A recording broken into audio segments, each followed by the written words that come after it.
And I think we didn't really know any better. And it was like, oh, well, Taylor's doing this. So this is what she does now.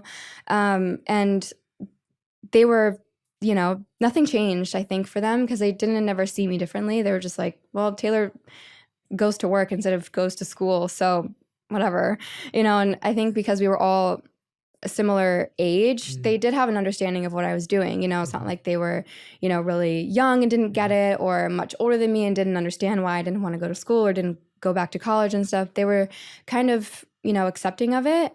And my older sister now is a photographer and a content creator herself. So she really got it, she gets it. And she saw what I wanted to do and, that I loved what I was doing. So she was really helpful and supportive of that. So yeah, it was definitely interesting. I look back on it and I'm like, oh wow, how did we do that? I don't know. We just kind of did it, Yeah.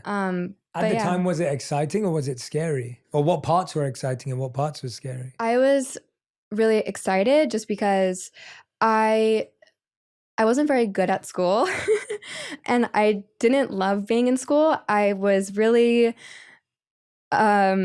distracted, daydreaming, kind of didn't pay attention very well. I didn't learn things very easily, not very good at math.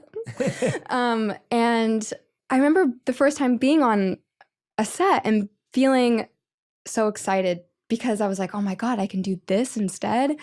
And once I started booking more and more jobs and school became more and more difficult to keep up with, we looked into so many different options. I did do homeschooling for a little bit, and ultimately that was still really difficult based off of how much I was working because, you have to put in at least 5 to 6 hours a day, even on online school, because you have to commit an hour or so for each class.